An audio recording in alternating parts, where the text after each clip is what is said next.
또 우리 중간사 신구약 중간시대 그리고 팔레스타인 지역의 패권의 변화까지 했죠. 중요한 부분이었는데 다 이해하셨죠? 영상으로 보신 분들 다 이해하셨죠? 중요한 부분이니까 좀 더 다시 한번 좀 리뷰를 하고 지나가도록 할게요. 자, 팔레스타인 지역의 패권의 변화가 첫 번째 아수르 제국이 지배를 했죠.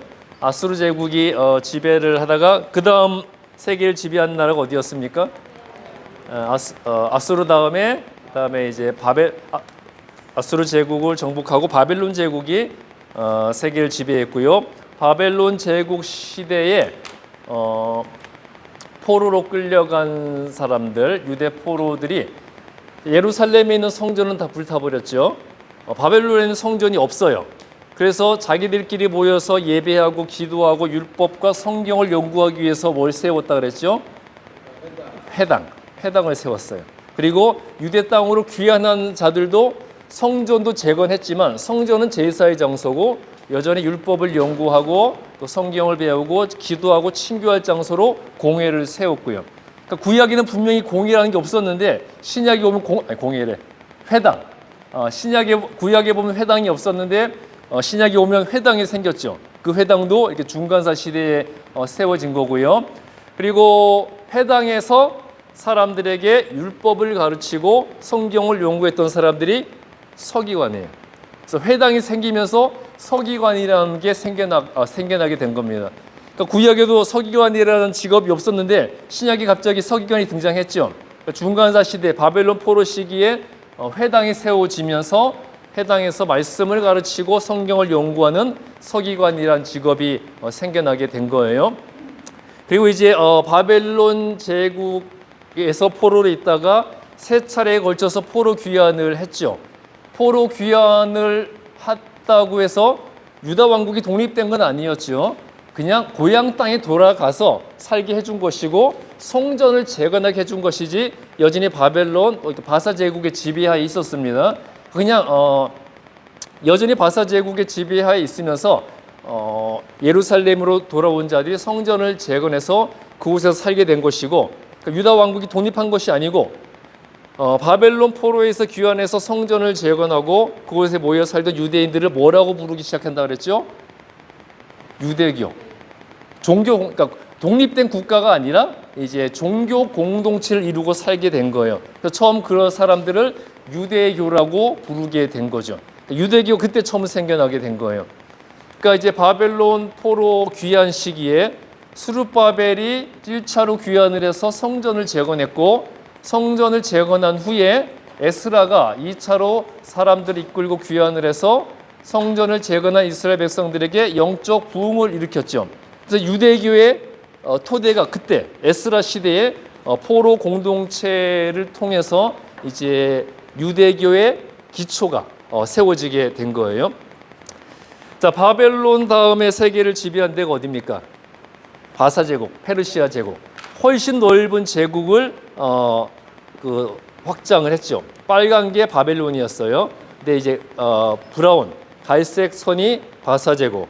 그러니까 유럽의 일부, 중국과 인도 지역까지, 아프리카 지역까지 제국을 확장해서 바사 제국이 영토를 확장하고 세계를 지배하는 국가가 되었습니다.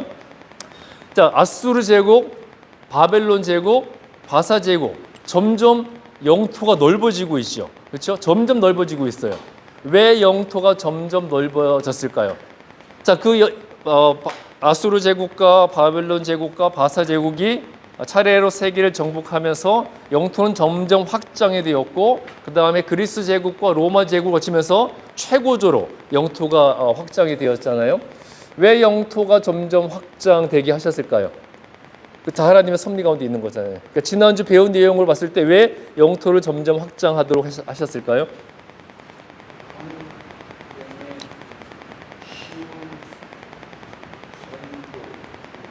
성경의 보급과 복음의 확장화를 위해서인 거죠. 그러니까 전 세계를 하나의 문화권 그리고 언어권으로 묶어놓은 후에 그곳에서 이제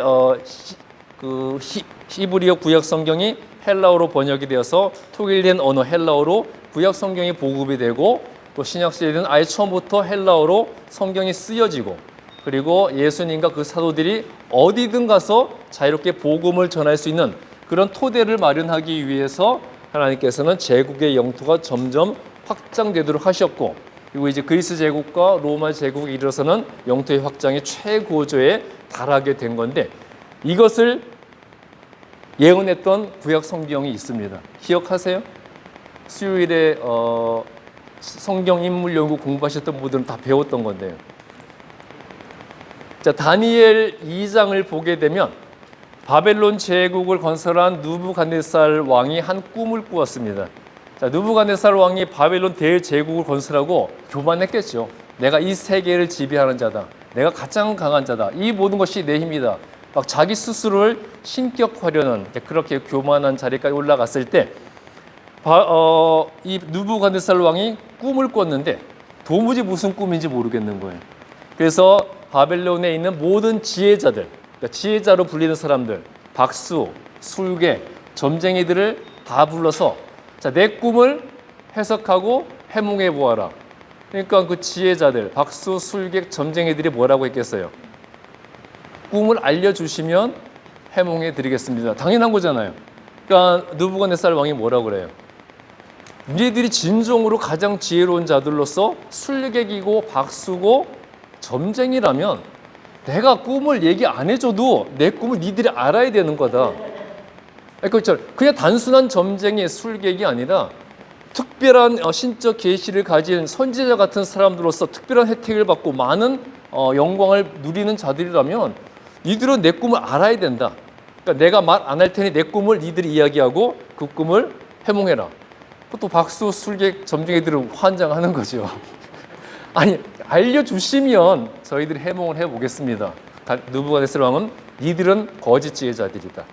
너희들이 선지자적 능력을 가지고 있다면서 지금껏 누렸던 영광은 다 너희들의 거짓이었다.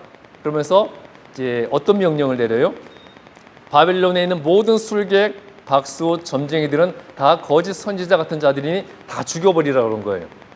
그러니까 이제 이 지혜자라는 사람들은 난리가 났죠. 왕이시여, 신이 아니고서는 왕이 꾼 꿈을 알 수 있는 사람은 없습니다. 해석을 해드릴 테니 꿈을 알려주십시오. 뭐 느부갓네살 왕이 고집도 대단하죠. 절대 안 된다. 니들은 거짓 지혜자다. 그래서 바벨론에 있는 모든 지혜자들을 다 죽이라 그랬어요. 그때 누가 나섭니까? 다니엘이 나선 거죠. 다니엘도 이제 다니엘의 세 친구 사드락, 메삭, 아벳느고와 함께 포로지만 워낙 지혜로웠기 때문에 바벨론 왕이 등용해서 쓰고 있었거든요.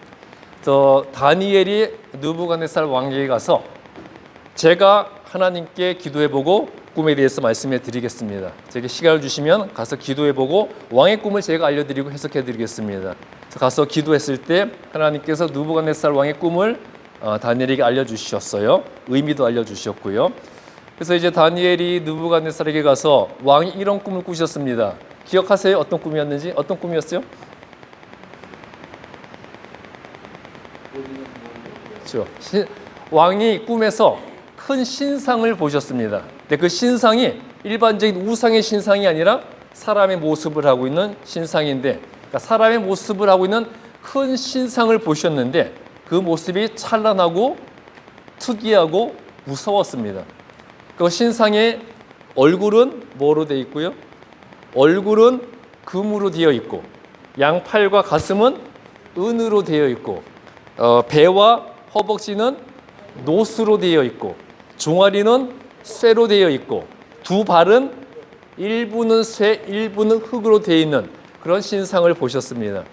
그런데 갑자기 하늘에서 사람이 손대지 않는 돌이 하나 날라와서 그 신상을 부러뜨리니까 그 크고 화려했던 신상이 가루로 박살이 나버리고 그 신상을 부서뜨린 사람의 손대지 않은 작은 돌은 태산을 이루어서 온 세계를 덮는 꿈이었습니다. 느부갓네살이 맞다 그런 거예요. 이제 그 의미를 해석을 해주죠. 하나님께서 당신에게 왕에게 그 꿈을 꾸게 하신 이유는 이 세계의 모든 역사는 하나님께서 다스린다는 것을 보여주신 겁니다. 그러니까 왕이 교만하시면 안 된다는 거죠. 왕이 지금 전 세계를 지배하는 사람으로서 스스로 신처럼 행사하고 있는데 이 모든 과정은 하나님이 다 주관하시는 것이고 인간의 역사를 어떻게 이루어 가실 것인가를 하나님께서 왕에게 보여주신 것입니다. 그렇게 이야기를 해주었어요.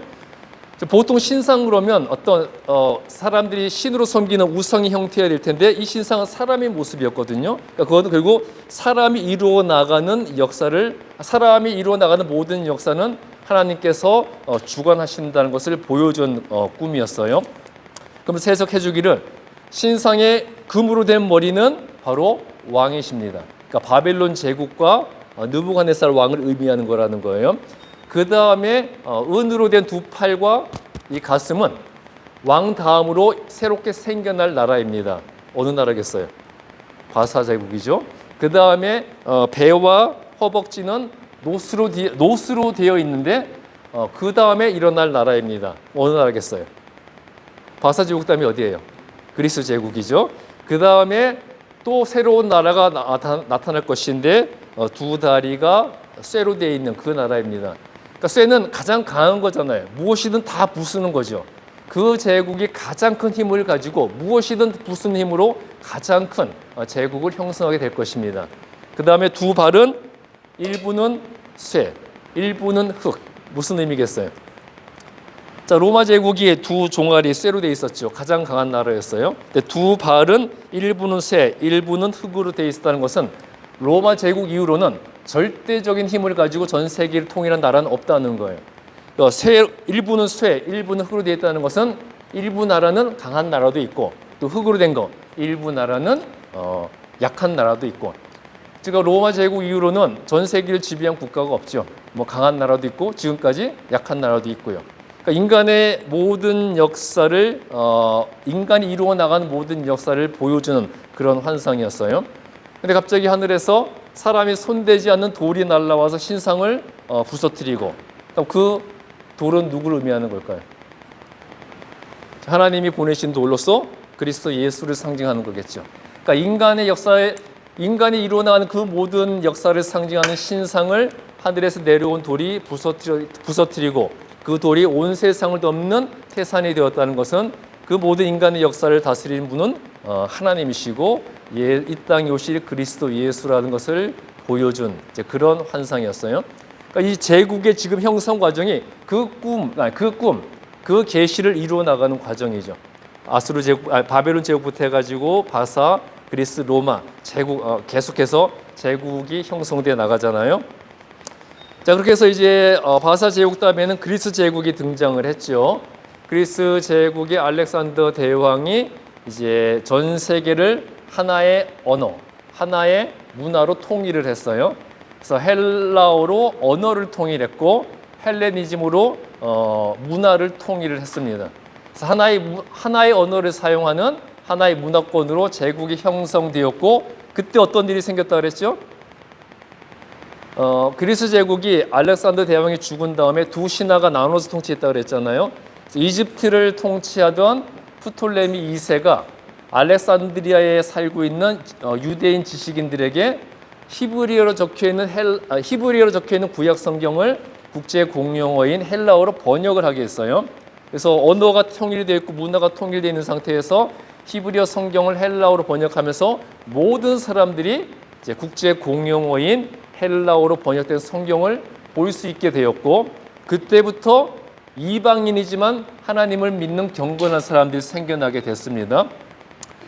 이제 그리스 제국 때 언어와 문화는 통일이 되었지만 그 제국 안에 있는 서로 다른 민족들, 그 민족들 사이에는 서로 배타적인 감정이 있었어요. 그 제국 내에서 서로 다른 민족과 국가들 사이에서는 배타적인 감정이 있었는데, 자, 그리스 제국 다음에 등장한 제국이 어디죠? 로마 제국이죠. 로마 제국에 이르러서는 그 국가와 민족들 사이에 있는 배타적인 감정까지도 다 사라지고 전 세계는 하나의 이웃의 개념으로 바뀌게 되었습니다.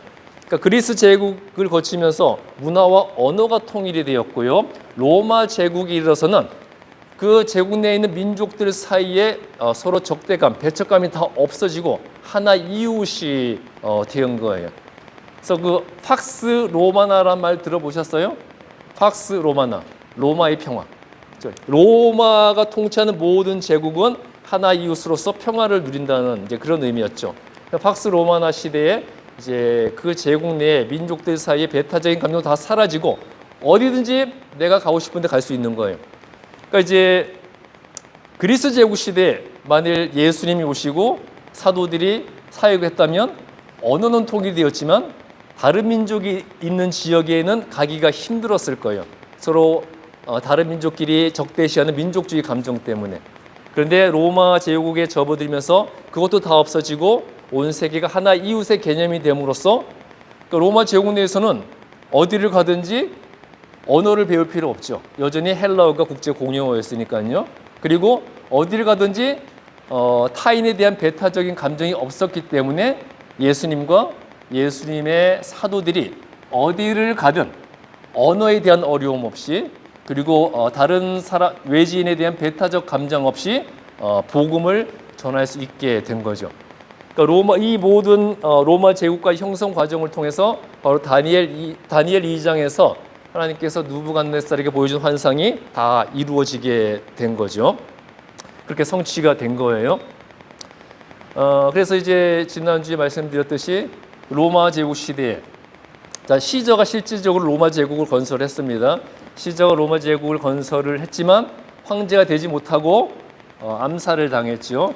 그래서 이제 시저의 양아들이었던 시저 옥타비아누스와 시저의 최측근 부하였던 군사령관 안토니우스가 이제 로마의 권력을 놓고 최후 결전을 했고 거기서 옥타비아누스가 이겼죠. 그리고 자기 양아버지 시저를 대신해서 이제 옥타비아누스가 로마의 초대 황제가 된 거예요. 그러니까 양아들이라도 자기 아버지의 이름을 아버지 시저 이름을 썼을 거 아니에요. 그러니까 시저 옥타비아누스가 로마의 황제가 됨으로써 시저는 그러니까 실제적으로 로마를 건설했던 시저는 본인이 황제가 되지는 못했지만 자기 양아들이 황제가 되었고 자기 이름으로 황제가 되었어요. 그리고 로마의 황제는 다 이제 시저로 불리게 된 거죠. 자, 이렇게 해서 이제 로마 제국에 이르기까지 복음이 전 세계에 효과적으로 확장될 수 있는 모든 배경을 하나님께서 다 만들어 놓으셨고, 그래서 로마의 초대 황제로 등장한 옥타비아누스의 황제명이 뭐였어요? 아우구스투스. 로마의 초대 황제 아우구스투스.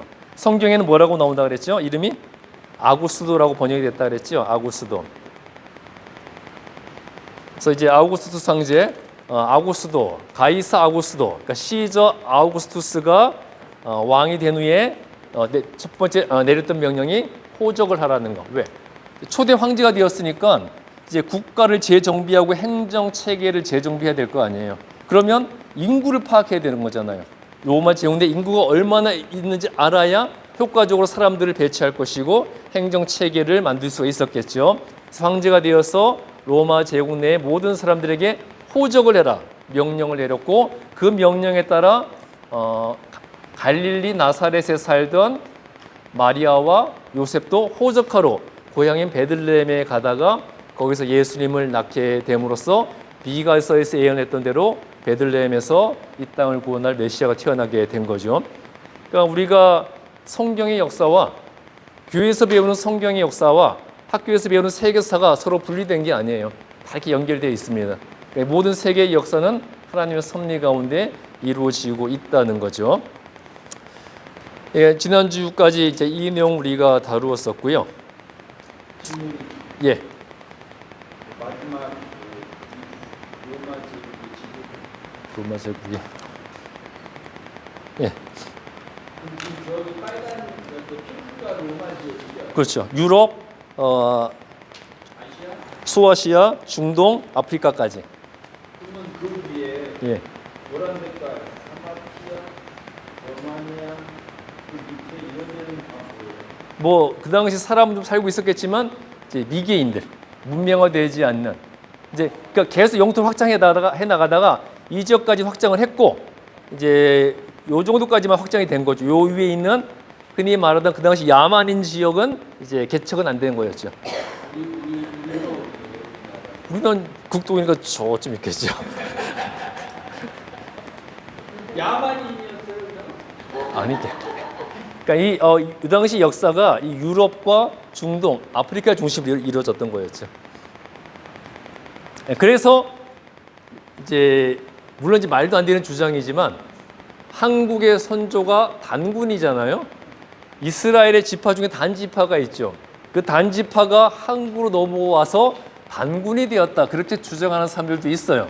하지만 그거는 그냥 한 귀로 듣고 한 귀로 흘리시면 됩니다. 그때 갖다 붙인다고 다 되는 건 아니에요.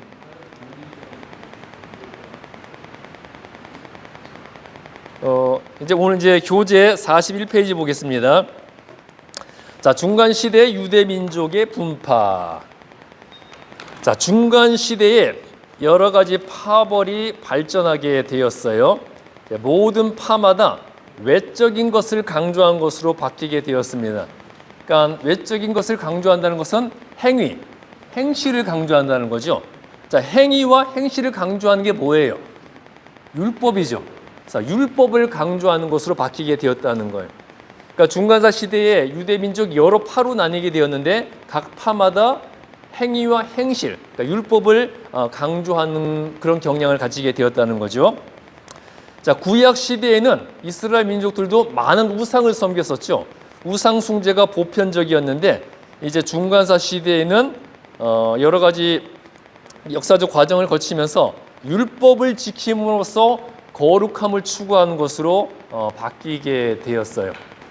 지난주에 설명드렸듯이 그리스 제국 시대에 셀류코스 왕조가 다스리던 팔레스타인이 안토니우쿠스 4세의 그 잔인한 폭정과 종교 핍박에 대항해서 저항 운동을 일으켰고, 그래서 마카비 가문의 저항 운동에 의해서 그리스 제국 시대에 100년간 유다 왕국이 독립을 했다 그랬죠. 그래서 마카비 가문이 다스리는 당시 독립된 유다 왕국이 하스모니안 왕조였고요.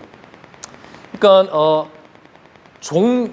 종교의 자유를 허락해 주다가 안토니쿠스 4세가 종교 자유를 인정하지 않게 되니까 여러 가지 이유가 있었지만 유다 백성들이 혁명을 일으킨 가장 큰 이유는 종교 핍박에 저항하는 것이었어요.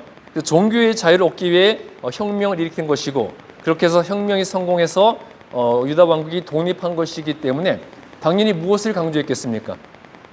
하나님 앞에서의 거룩함. 종교의 자유 때문에 독립 전쟁을 벌인 거잖아요. 그래서 독립이 되었으니까 종교적 거룩함을 굉장히 추구했을 거예요. 그러니까 그때부터 율법을 강조하기 시작을 한 거죠. 그러면서 자, 바벨론 제국 시대와 바벨론 토르 귀환 시대에 에스라에 의해서 바벨론에서부터 유대 땅으로 귀환한 그 공동체가 종교 공동체가 유대교로 불렸다 그랬죠. 그러니까 에스라 시대에 유대교가 이제 처음 토대가 마련되었다면 그 유대교의 토대가 이 하스모니안 왕조 시대, 그러니까 마카비 가문에 의해서 유다 왕국이 그리스 제국으로부터 100년간 독립했을 때 유대교가 제도적으로 국가의 지원을 받아 이제 토대를 다지게 된 거죠. 에스라 시대 때는 그냥 이제 모여서 하나님을 믿는 종교 공동체로서 유대교를 이루었다면 그리스 제국의 탄압에 저항해서 독립 전쟁을 일으키고, 그래서 100년 동안 독립을 해서 유다 왕국을 다스리던 하스모니안 왕조 시대에는 그 유대교가 국가적 지원을 받아 완전한 토대를 구축하는 이제 그런 시기가 되었어요. 그러면서 이제 중간사 시대 유대 민족은 율법을 지킴으로써 거룩함을 추구하는 그런 시대에 살게 되었는데요. 이때 중간사 시대에 사내들인 공회도 등장을 했습니다. 그러니까 구약에 보면 사내들인 공회가 없잖아요. 근데 신약에 와서 보니까 갑자기 유대 민족의 최고 의결 기관으로서 사내들인 공회가 등장을 하죠. 그러니까 사내들인 공회도 중간사 시대에 생겨난 거예요. 그러니까 로마의 지배를 받긴 하지만 자기네 공동체 내에 자치기관도 있어야 되잖아요. 로마의 지배를 받는 상황에서도 유대 공동체 내에서의 자체적인 의결 기관이 필요했기 때문에 사내들인 공회가 생겼고요. 이 사내들인 공회는 당시 종교적, 또 사법, 입법, 행정상 이스라엘의 최고 법정으로서 유대인 최고 자치 의결 기관이었습니다. 그러니까 로마가 위에 있지만 로마의 지배를 받는 것 빼고 유대인 공동체 내에서는 이 사내들인 공회가 종교적, 정치적, 사법적 권력을 다 가지고 있는 최고의 권력 기관이었어요. 그렇지만 물론 로마의 지배하에 있었으니까 로마의 관리 감독을 받아야 했고요. 또 아까 말씀드렸듯이 회당도 중간사 시대에 생겨났는데 성경을 가리키고 율법을 연구하고 교제하는 그런 모임의 장소가 되었습니다. 그리고 이제 중간사 시대에 신약 시대에 나오는 여러 분파가 다 생겨났는데요. 분명히 구약에는 뭐 바리새인, 사두개인 다 없었잖아요. 근데 신약 시대에 와 보니까 바리새인도 등장하고 사두개인도 등장하고 다양한 분파가 등장하는데 다 중간사 시대에 만들어진 분파들이에요. 41페이지 보면 먼저 바리새인 많이 들어보셨죠? 바울도 바리새인이었어요. 자, 바리새인은 구약 성경 39권과 구전 전통을 다 지지하던 보수주의 분파였습니다. 자, 구전 전통은 뭐예요? 성경 말고 구전 전통. 하나님께서 모세와 유대 백성들에게 십계명을 주시고 613개인가 4개인가의 세부 계명을 주셨잖아요. 그러니까 하나님이 주신 십계명과 세부 율법 외에 당시 유대의 장로들이 거기와 관련해서 법규를 더 만든 게 있어요. 그러니까 하나님이 주신 세부 율법에 관계된 자체의 규범을 장로들이 만든 게 있어요. 그 장로들의 규범, 그것을 구전 전통이라고 하거든요. 그러니까 바리새인은 구약 성경뿐만 아니라 장로들에 의해 만들어진 세부 규범까지도 다 지지하는 그런 보수주의 분파였고요. 굳건한 율법주의자들이었습니다. 율법을 지킴으로써 의로워지고 구원을 받는다는 파였고요. 그리고 중요한 거, 바리새인은 부활과 천국과 영생과 천사를 믿었어요, 안 믿었어요? 믿었습니다. 자, 그런 구약의 말씀을 계승하려는 그룹이었고요. 반면에 사두개인은 제사장을 비롯해서 상류층의 종교적 귀족 집단이었는데 로마에 저항하는, 로마로부터 독립을 해야 된다는 그런 정치적 입장은 같았지만 종교적 입장은 바리새인들과 사두개인이 서로 대립하는 그런 위치에 있었습니다. 그래서 바리새인들은 구약 39권을 다 인정한다 그랬잖아요. 사두개인들은 모세 오경만 성경으로, 구약 성경으로 받아들였고요. 바리새인들이 받아들이던 구전 전통을 부인했습니다. 그러니까 성경도 딱 하나님이 모세에게 직접 주셨던 모세 오경 위에는 받아들이지 않으니까 당연히 장로들이 만든 세부 규범은 당연히 자신들의 법으로 받아들이지 않았겠죠. 그래서 사두개인은 모세 오경만 받아들이고요. 전통을 부인하고, 구전 전통을 부인하고, 바리새인들과 다르게 부활, 천사, 천국, 영생을 부정했어요.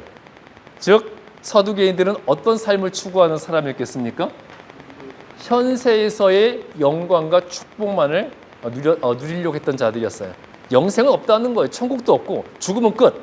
이 세상에서 자신들의 메시아가 이루어주실 유대인의 왕국과 번영만을 믿었던 사람들이 사두개인들이에요.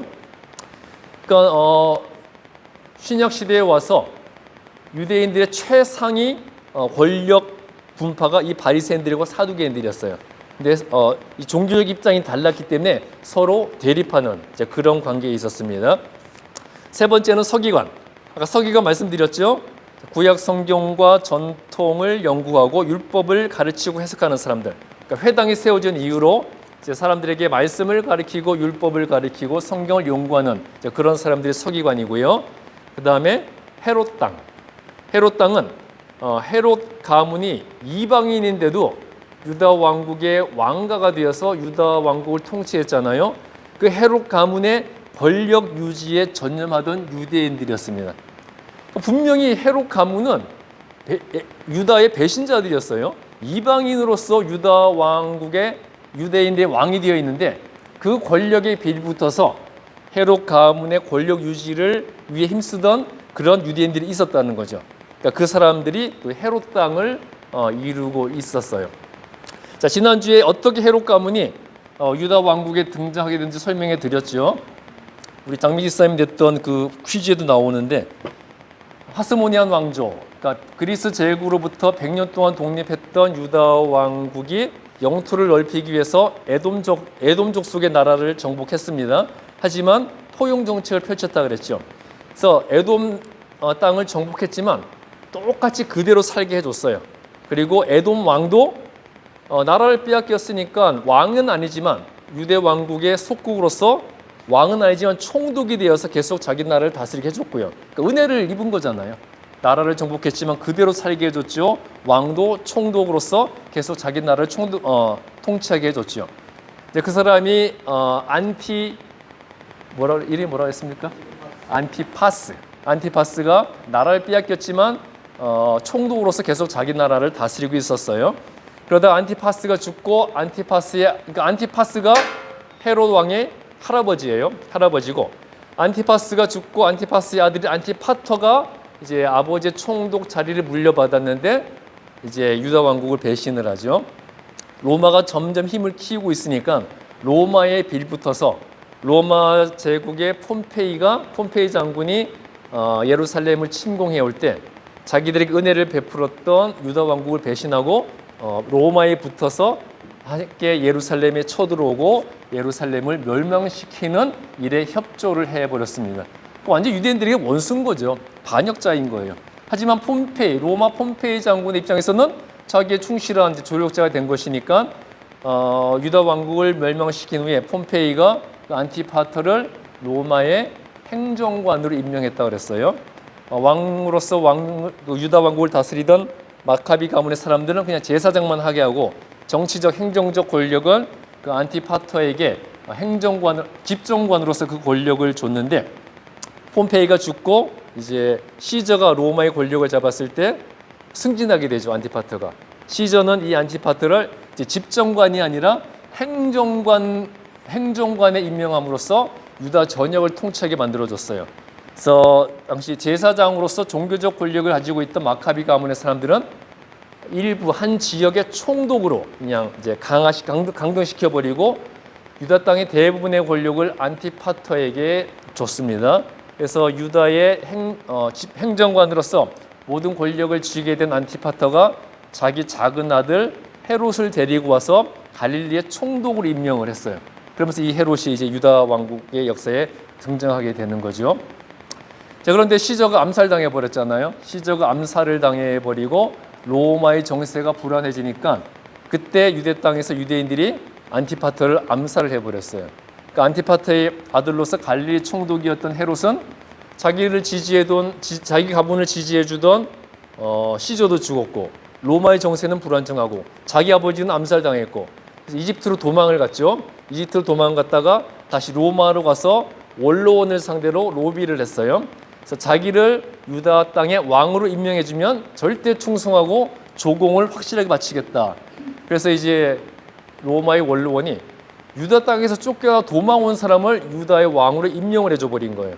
그리고 이제 그때 군사령관이었던 안토니우스가 이제 군사를 붙여줘서 헤롯은 안토니우스의 로마 군대를 이끌고 가서 유대 땅을 정복하고 유대의 왕이 됐고 헤롯 대왕으로 유대를 통치하게 된 거예요. 자, 그 당과 그 헤롯의 권력 유지에 동조하던 자들이 헤롯 땅으로 이루고 있었는데, 근데 여러분 신약 성경을 보면 똑같은 이름인데 헤롯이 등장하고 분봉왕 헤롯이 등장하죠. 같은 사람일까요? 다른 사람일까요? 어떻게 달라요? 헤롯은 그때 이제 유다 왕국의 이방인으로서 로마 제국 시대에 유다의 왕으로 임명되어서 예수님이 태어나던 당시에 유다 전역을 다스리던 사람이 헤롯 대왕, 그리고 분봉왕 헤롯은 헤롯의 아들로서 아버지가 다스리던 왕국을 여러 개의 지역으로 나눠서 그 지역을 다스리던 왕을 분봉왕 헤롯이라 그래요. 그래서 그 분봉왕이랑 구분하기 위해서 헤롯 대왕이라고 부르는 거지, 보통 우리가 대왕은 훌륭한 업적을 가진 사람을 대왕이라고 그러죠. 근데 헤롯은 유대인 입장에서는 대왕이 아니잖아요. 그래서 훌륭한 업적이 있어서 헤롯 대왕이라 부르는 것이 아니라 분봉왕인 그 아들들과 구별하기 위해서 헤롯 대왕이라고 부르는 거예요. 그래서 이제 당시 유다 지역의 상황을 보게 되면, 그러니까 그 안티파스터의 아들로서 이제 로마의 지원을 힘입어서 유다의 왕이 되었던 헤롯 대왕은 유다 전역을 혼자 다스렸습니다. 유다 전역을 혼자 다스렸는데 헤롯이 죽으면서 후계자 구도를 확실하게 못 정해 놓은 거예요. 그래서 그 세 아들이 아버지가 다스리던 지역을 세 군데에서 나누어서 통치를 했어요. 그래서 이 아버지의 영토를 나누어서 다스렸던 헤롯의 세 아들을 분봉왕 헤롯이라 그래요. 그러니까 분봉왕은 한 지역을 다스리는 왕이라는 의미거든요. 그래서 헤롯 대왕은 유다 땅 전역을 다스렸고 세 아들은 분봉왕이 되어서 헤롯 아켈라오는 유다와 사마리아 땅을 다스렸고요. 헤롯 빌립은 갈릴리 호수 동편, 그리고 헤롯 안디바는 갈릴리의 왕으로서 각 지역을 나눠서 다스렸습니다. 자, 그러면 분명히 각 지역을 다스리는 분봉 왕들이 있는데 또 신약에 보면 총독이 등장을 하잖아요. 유대 땅에. 총독은 또 왜 나올까요? 총독은 왜 등장하게 됐을까요? 왜 등장하게 됐을까요? 처음 헤롯 대왕이 다스리던 시절에, 그리고 빌립, 안디바, 아킬라오가 분봉왕으로 이 땅을 처음 다스릴 때는 총독이 없었어요. 총독이 없었었는데 로마가 이 세 아들을 각 지역의 분봉왕으로 임명을 하면서 한 가지 명령을 내렸습니다. 포용 정책을 펼쳐라. 그러니까 평화적인 정책을 펼쳐라. 백성들 핍박하지 말라 그랬어요. 그런데 유다와 사마리아를 다스리던 분봉왕 아켈라오가 굉장히 잔인한 사람이었어요. 그래서 유다와 사마리아에 살던 유대인들을 엄청 핍박을 하고요. 그래서 백성들이 저항을 하자 양민들을 또 잔인하게 학살을 했습니다. 그래서 유대인들이 참다 로마 황제에게 항소를 하게 되었고, 그 얘기를 들은 로마에서 조사를 해본 결과 아킬레오가 잔인한 폭정을 했다는 것을 알고 로마로 소환을 시켜버렸어요. 그리고 그 이후로 사마리아와 유대 땅을 다스리는 것은 분봉왕이 아니라 로마에서 보낸 총독이 유다와 사마리아를 다스리게 한 거예요. 그래서 이제 예수님을 신문했던 총독 빌라도는 유다와 사마리아에 파견된 5번째 총독이었습니다. 그러니까 총독과 분봉왕의 차이점 아시겠죠? 그러니까 분봉왕은 요즘 여기 비즈니스 측면으로 얘기해 보자면 프랜차이즈. 분봉왕은 프랜차이즈죠. 그다음에 총독은 뭐겠어요? 직영인 거죠. 로마의 직영이니까.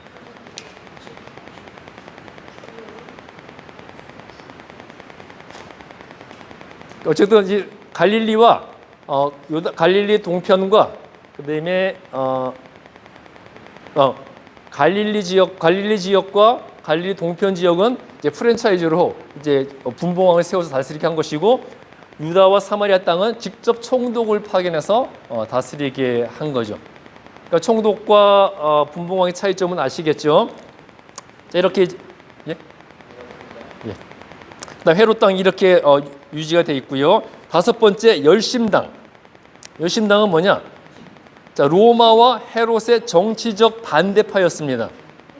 열성적 민족주의 집단이었어요. 그래서 이들은 로마로부터 유다의 독립을 추구하는 그런 열성 민족주의 집단이었고요. 그리스로부터 유다 왕국의 일시적인 독립을 이끌었던 마카비 혁명의 그 기원을 두고 있습니다.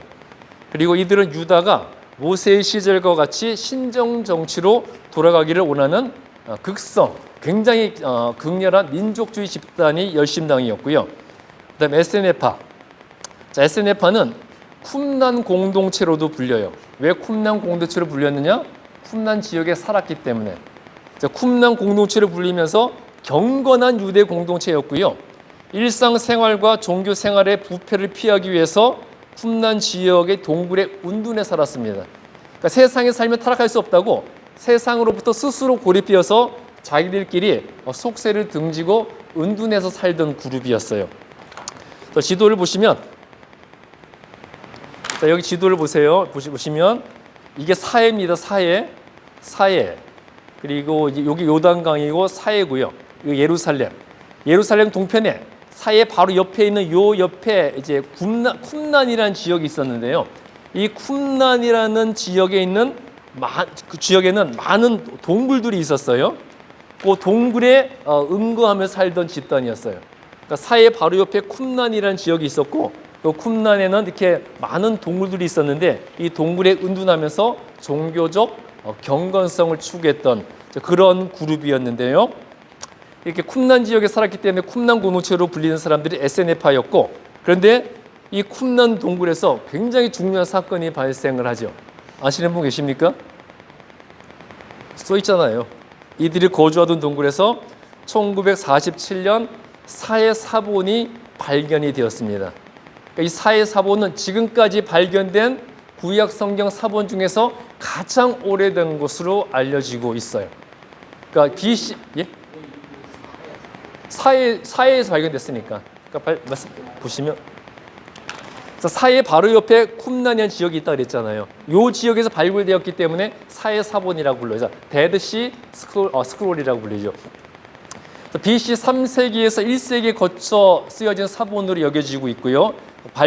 지금까지 발견된 구약의 사본 중에는 가장 오래된 것으로 알려져 있고, 그렇기 때문에 이 사해사본이 발견된 이후에 그때까지 쓰여진 성경은 사해사본보다 이후에 쓰여진 사본을 토대로 번역된 성경일 거 아니에요?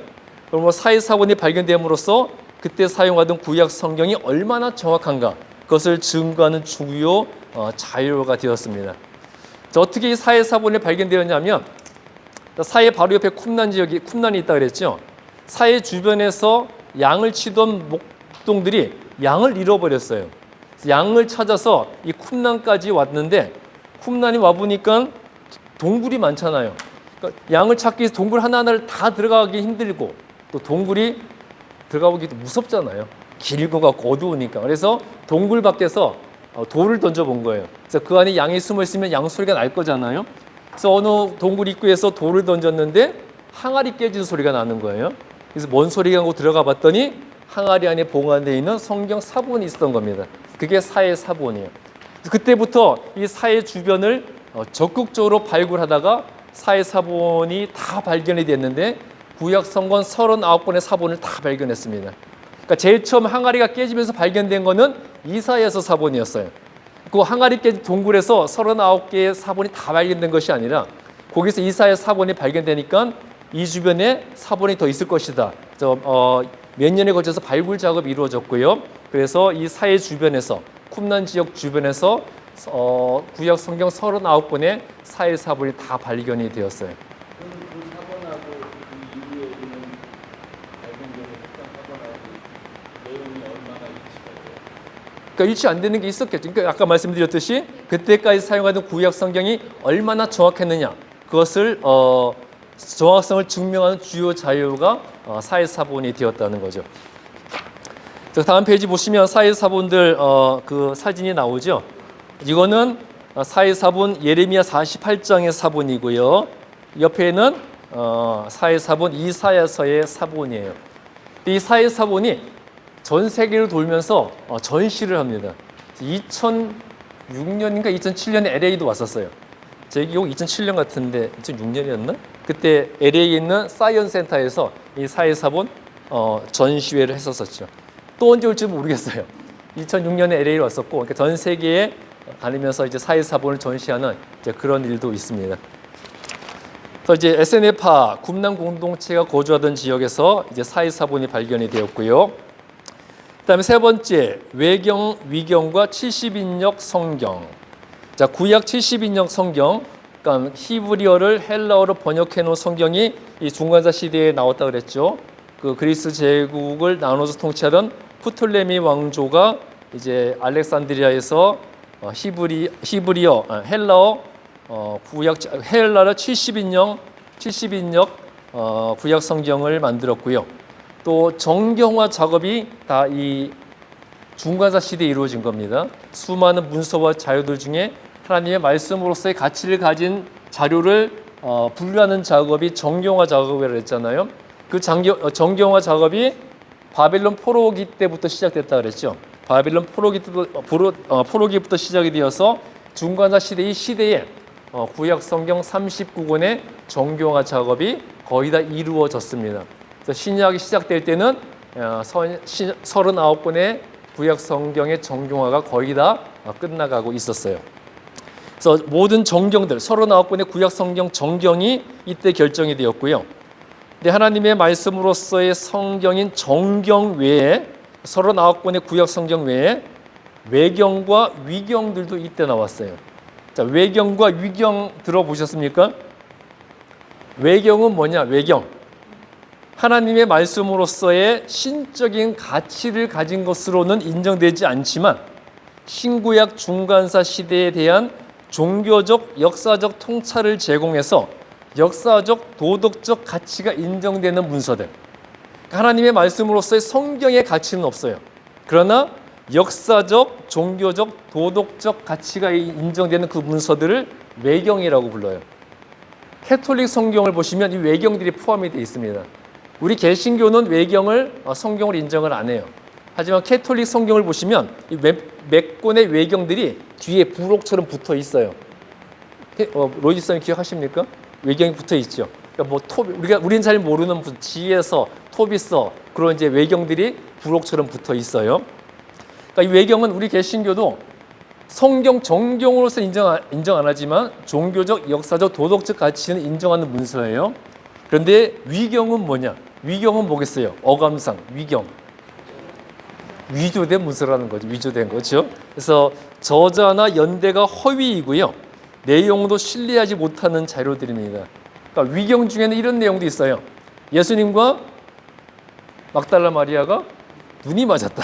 눈이 맞아서 결혼을 했고 숨겨놓은 자식도 있다. 뭐 별의별 내용이 다 있습니다. 이제 그런 위경들도 있고요. 그런 위경들도 다 중간사 시대에 나왔고요. 또 아까 말씀드렸듯이 70인역 헬러 번역 성경, 구약 성경의 헬러 번역판인 70인역 성경이 BC 250년경 이집트의 알렉산드리아에서 만들어졌습니다. 교재에도 나오지만 이게 이제 70인역 신명기 조각이에요. 자, 이 모든 일들이 이제 중간사 시대에 이루어졌고, 그러니까 중간사 시대를 보니까 왜 신약 성경에 갑자기 이스라엘의 분파가 등장을 하고 그런 게 다 등장했는지 이유를 아시겠죠? 이 모든 배경이 중간사 시대에 이루어진 것이었어요. 그리고 이제 아까 말씀드렸듯이 로마 제국에 이르면서 다니엘 2장에서 그 느부갓네살 왕이 꿈에서 봤던 환상이 다 성취가 된 거고요. 그러니까 이제 인간이 역사를 이루어 나가지만 마지막으로 하늘로부터 돌이 날아와서 그 모든 것을 깨트려 버리고 그 돌이 큰 태산을 이루었다는 것은 이제 인간의 모든 역사를 다 하나님이 주관하시는 것이고 인간의 역사를 뛰어넘어 결국은 하나님께서 모든 것을 통치하시는 그 나라가 임할 것이라는 그런 환상이었는데 아직 하나님이 임하실 날은 재림하신 날은 아직 오지 않았지만 예수님이 재림하신 날은 오지 않았지만 다니엘서에서 보았던 그 환상이 거의 다 이제 이루어지고 있는 그 과정 중에 있는 거죠. 자, 중간사 시대에 대한 질문 있으신가요? 질문 있으세요? 네. 예. 예. 예.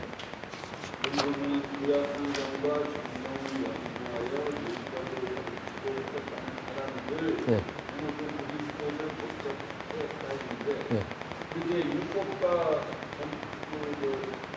연구하고 했으면 분명히 그리스도를 인정을 해야 되는데 왜 그렇죠? 그거는 이제 뭐 바리새인들도 마찬가지인데, 그러니까 예수님을 그리스도로 받아들이지 못하는 거예요. 왜냐하면 서기관들이나 바리새인들은 종교적 특권 집단이었거든요. 그러니까 최소한 자기들의 메시아라면 자기보다 잘난 사람이 된다는 거예요. 그런데 가장 비천한 신분으로 태어나셨잖아요. 목수의 아들, 그리고 가장 비천하고 가난한 사람들이 살던 나사렛 출신이고 우리의 메시아가 그런 사람일 수 없다.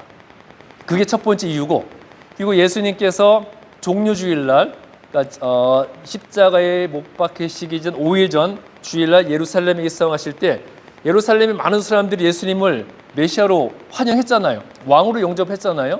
무슨 나무를 흔들었습니까? 종려나무. 종려나무는 왕을 맞아들이는, 종려나무 흔드는 것은 왕을 영접한 행위였거든요. 그러니까 예수님을 자신들의 왕으로 인정한 거예요. 근데 5일 만에 바뀌었죠. 5일 전에 종려나무를 흔들면서 예수님을 왕으로 영접했던 자들이 5일 후에는 그 예수님을 십자가에 못 박은 자들이 됐단 말이에요. 5일 동안 무슨 일이 있었던 걸까요? 그들이 원하는 그러한 것을 예수님이 이루어주지 않은 그렇죠. 분명히 유대인들은 정치적 메시아를 기다리고 있었어요.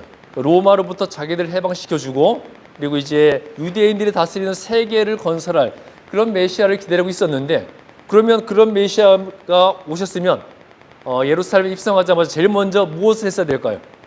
제일 먼저 뭘 해야 됐을까요? 군사를 모집해야 되는 거 아니에요? 그렇죠? 군사를 모집하고 혁명을 일으킬 준비를 해야 되는데 예수님이 하는 모양새를 보니까 혁명은 아무 상관없는 일만 하고 있거든요. 그리고 자기가 죽을 거래요. 그런 이야기를 하니까 실망을 한 거죠. 저 사람은 우리의 메시아일 수가 없다. 그리고 이제 예수님을 배척한 거잖아요. 그러니까 자신들의 기대를, 정치적 기대, 세속적 기대를 예수님이 채워주지 않았기 때문에 바리새인이나 서기관이나 예수님을, 그리스도를 믿지 않고 아직까지도 자신들의 왕국을 건설해줄 메시아를 기다리고 있는 거죠. 그러니까 정치적 입장에서는 서기관이나 바리새인이 비슷했어요. 비슷했지만 둘 다 똑같이 예수님을 배척하는 데는 똑같이 예수님 배척을 한 거죠. 자신들의 메시아로 인정을 못한 거죠. 자, 다른 질문 있으십니까? 예. 예? 그거는 쿰란 동굴에서 발견된 거는 그 사회 사본이고, 이제 위경이나 외경들이 그 바벨론, 바사, 그리스, 또 로마 제국시대까지 거치면서 여기저기서 여러 자료들이 있었는데 그 중에서 이제 대부분이 종교적, 역사적 가치는 있지만 정경으로 해서 가치는 없거나, 아니면 아예 내용 자체가 반기독교적인 그런 내용들이 많은 자료들이 다 외경이고 위경인 거죠. 그러니까 사회사본처럼 한 군데서 발견된 게 아니라 여러 군데에서 쓰여진 문서들이나 자료들 중에 외경들이나 위경들이 있었다는 거예요. 근데 그거를 외경이나 위경이라고 결정적으로 결정하게 되는데 그게 70이나 90년 그렇게 구분하는 게 이게 그때 배우신 게 기억날지 모르겠는데 성경을 정경화 작업에서 정경으로 인정하는 그 기준들이 있었잖아요. 그 기준에 부합하는 것은 성경이 되었고, 그 기준에 부합하지 않지만 그래도 종교적, 역사적 가치가 있는 것은 외경으로 분류한 것이고, 아예 이거 자체는 오히려 신성 모독이다. 그런 것들은 이제 위경으로 분류가 된 거죠. 성경의 정경화 작업 때 위경과 외경을 그렇죠. 그러니까 정경화 작업이 중간사 시대에 계속 이루어진 거잖아요. 그 과정에서 외경과 위경도 등장을 한 거죠. 한 시대에 한 군데 등장한 게 아니라 그 400년이나 긴 시기에 여러 군데서 나온 자료들 중에서 검증 작업을 거쳐서 정경이 결정된 것이고, 위경으로 분류되고 또 외경으로 분류가 된 거죠. 자, 이렇게 해서 이제 중간사도 다 마쳤고요. 지난주에 나눠드렸던 교재 중에 자, 이거 가지고 계십니까? 이거? 자, 구약 성서 각 권의 주제 및 구성. 자, 여기까지 함으로써 구약과 중간사 다 마치고 다음 주부터 오늘 나눠드린 신약을 공부하도록 할게요. 자, 구약 성경 각 권의 주제 및 구성. 일단 성경의 가장 기본적인 주제 세 가지가 뭐라 그랬죠? 역사, 체험, 모르세요? 예언. 자, 세 가지, 구약이건 신약이건 똑같아요. 성경의 가장 기본적인 주제 세 개는 역사, 체험, 예언이에요. 자, 구약 성경의 역사는 창세기부터 에스더까지, 그리고 체험은 욥기부터 아가까지, 그리고 예언은 이사야부터 말라기까지죠. 근데 구약의 역사를 또 두 개로 나눠 보면 처음 5개의 율법서, 모세오경과 나머지 12권의 여호수아부터 에스더까지의 역사로 나눌 수 있고요. 또 구약의 체험서는 대부분 시적인 표현이죠. 그래서 구약의 체험은 시가서라고 불러요. 5권. 그다음에 구약의 예언서는 또 크게 대예언서와 소예언서로 나눠진다 그랬죠. 대예언서는 처음 5권, 이사야부터 다니엘까지. 그다음에 소예언서는 호세아부터 말라기까지. 소예언서와 대예언서를 구별하는 기준은 뭐라고 그랬습니까? 중요성이 아니라 길이가 긴 것은 대예언서고 짧은 건 다 소예언서예요. 이제 각 권의 그 주제만 살펴보도록 하겠습니다. 창세기 무엇을 다루고 있죠? 히브리 민족의 기원, 천지 창조, 세상의 기원과 어떻게 히브리 민족이 선택이 되었는가, 히브리 민족의 기원이 나오고요. 출애굽기는 애굽을 탈출하고 하나님께서 히브리 민족과 언약을 맺으시는 것. 레위기는 율법을 주셨죠. 히브리 민족에게 율법을 주신 것, 제사 제도를 주신 것. 민수기는 이제 가나안 땅으로 나아갑니다. 가나안 땅으로 나가는 과정을 이야기하고 있고요. 신명기는 이제 가나안 입성을 앞두고 이스라엘 백성들에게 새로운 계명을 주신 거죠. 근데 새로운 계명을 주셨다기보다는 예전의 계명을 다시 한번 리마인드 시켜주는 이제 그런 내용이에요. 여호수아는 가나안을 정복하는 거고요. 사사기는 가나안 땅에서 왕이 생기기 전까지의 300년의 역사. 룻기는 이방인 여인 룻이 메시아 계보에 들어가게 되죠. 메시아 계보의 시작이라기보다는 메시아 계보는 이미 아브라함부터 또 그 후손들 중에서는 야곱의 넷째 아들인 유다부터 다 시작이 된 것이고, 룻기에서는 이제 이방인 여인을 통해서 이어지는 메시아 계보를 이야기하고 있죠. 그다음에 사무엘상에서는 드디어 왕정 정치가 시작이 됩니다. 왕이 등장을 하고요. 사무엘하는 이제 다윗의 통치가 기록되고 있어요. 그다음에 열왕기상은 다윗과 솔로몬 이후에 이제 왕국의 분열, 남북 왕국의 분열을 다루고 있고, 열왕기하는 분열된 왕국의 역사. 그러니까 열왕기상은 솔로몬 죽고 솔로몬의 아들 때 왕국이 분열되는 과정, 그것을 열왕기상이 다루고 있고요. 열왕기하는 그 이후로 분열된 왕국의 전체적인 역사를 다 다루고 있습니다. 그다음에 역대상은 사무엘 하에 대한 주석이에요. 그래서 다윗의 통치를 부연해서 설명하고 있고요. 역대하는 열왕기상 하의 주석입니다. 남유다 왕국의 역사를 주석으로 다루고 있고요. 그다음에 에스라는 포로로부터의 귀환을 이야기하고 있죠. 느헤미야는 뭐겠어요? 성벽. 그러니까 에스라 시대에 성전이 재건이 되었고, 느헤미야는 성전이 재건된 이후에 영적 부흥을 이루고 이제 성읍, 예루살렘 성을 재건하는 거죠. 그다음에 에스더는 바사 제국이 통치하던 시대에 유다 왕국이 유다 민족이 전멸을 당할 위기에 있었었죠. 그때 전멸을 면한 이스라엘의 이야기를 하고 있고요. 그다음에 시가서의 첫 번째 책인 욥기는 고난의 문제를 다루고 있죠. 인간에게 주어진 고난의 문제. 그다음에 시편은 이스라엘의 애국 시집, 즉 이스라엘이 하나님을 어떻게 찬양하고 예배하는가, 예배의 문제를 이야기하고 있어요. 그다음에 잠언은 솔로몬의 지혜고요. 전도서는 세상살이의 헛됨. 그러니까 오직 세상에서 어떻게 살아야 하는가, 인생의 목표에 대한 이야기를 하고 있고요. 아가는 아가? 부부 사이의 사랑, 하나님이 허락하신 부부 사이의 사랑에 대해 이야기하고 있어요. 그다음에 예언서로 넘어가서 이사야는 이스라엘의 고난과 영광, 이스라엘이 고난을 겪을 것이지만 메시아, 이스라엘의 왕이 올 것이다. 이스라엘의 고난과 영광을 이야기하고 있고요. 예레미야는요, 유다 왕국이 멸망할 때쯤, 바벨론에 의해 멸망할 쯤, 그 선민 이스라엘을 구하려는 예레미야의 노력을 이야기하고 있죠. 예레미야의 노력이 뭐였어요? 군사를 일으켜서 바벨론과 싸우라는 것이 아니라 바벨론에 항복하는 것이 하나님의 뜻이니까 항복해서 하나님의 징계를 받아들이고 심판을 면해라. 그것을 예레미야가 이야기하고 있죠. 근데 유대 백성들이 예레미야의 말을 안 들었죠. 하나님의 뜻을 어기고 바벨론에 대항하다가 완전히 비참하게 멸망을 했고요. 예루살렘이 멸망한 모습을 보고 가슴 아파하는 이야기가 예레미야 애가에 나와 있어요. 그다음에 에스겔은 이제 바벨론 포로 시대에 바벨론에서 활동했던 선지자였죠. 그러면서 바벨론 포로 유대 백성들에게 우리가 성전을 재건하게 될 것이라는 기대를 심어줬고요. 그다음에 다니엘은 포로였지만 바벨론 제국의 총리 대신이 되었잖아요. 다니엘의 세 친구 사드락, 메삭, 아벳느고도 마찬가지고요. 그러니까 그들을 통해서 바벨론 제국에 있는 이스라엘 백성들을 보호하셨죠. 그래서 선민을 보호하시는 하나님의 섭리가 다니엘서에 나와 있고요. 호세아가 누구랑 결혼했습니까? 호세아가 누구랑 결혼했죠?